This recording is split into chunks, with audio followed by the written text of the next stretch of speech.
This is Muhammad Ali, the heavyweight champion of the world, down at the lunar station Cape Kennedy, on the way to Mars.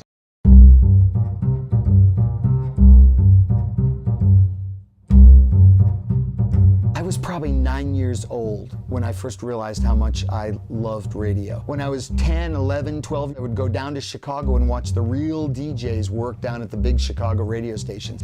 And then I had an opportunity to get into New Trier High School in Winnetka, Illinois, and they had a radio station there. And we called up out of nowhere, celebrities that were in town in Chicago. Hello, this is Muhammad Ali, the heavyweight champion of the world. I will be speaking to you soon on WNTH 88.1 FM in Winnetka.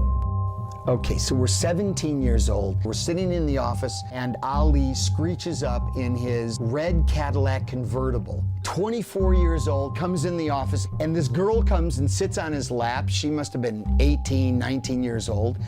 And he starts doing this riff of him going to Mars and fighting the champion up on Mars. We estimate our time at getting there in about 10 years. 1976. I'll be 10 years older, but I'll still be in good shape. I expect the fight to go about 12 seconds. I'm fighting the green giant up there named Pelishikawaka. And after knocking him out, I hope to be back on Earth at about 1986. I have this microphone in front of this guy who's one of the most famous people on Earth. And we start to ask him questions. Okay, Muhammad Ali, how did you first become interested in boxing? Well, I started about 12 years ago. Someone stole my bicycle and I said, I'm going to learn how to fight so I can catch him and beat him up, but I never did catch him. But I ended up the champ of the whole world. That's right.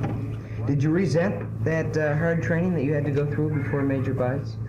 I never have really resented hard work because I've always liked it. Up every morning for road work, going to the gymnasium every day at 12 o'clock. I never changed my pattern. Why did you feel that you had to campaign for your first fight with Sonny Liston? Well, there were so many fellows ranked over me until I couldn't just whip them all. So I had to outshadow them by talking. And it made me a bigger drawing card, so the promoters wanted me instead of the rest. And that gave me a quicker shot at the title. Mr. Ali, what in your estimation is the future of boxing today? Well, if the boxers are a little more colorful, talked a little like I did, and just do as half as much as I did for boxing, it will be all right. What business do you feel that you would like to go into after your retirement? Real estate building, real estate projects, apartment houses. As I was leaving, I did something that I had never done in any of my other interviews, and that is that I asked him for an autograph.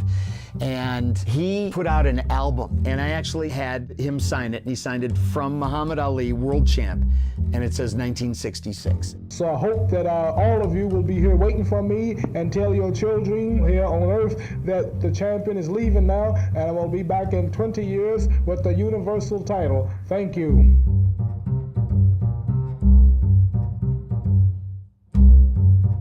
I guess if I have any regrets at all, it's that I didn't get him to somehow spit his gum out during the interview. I was sitting there, chomping away on a piece of gum, and it's like, come on, man, I'm trying to get a good, clean cut here.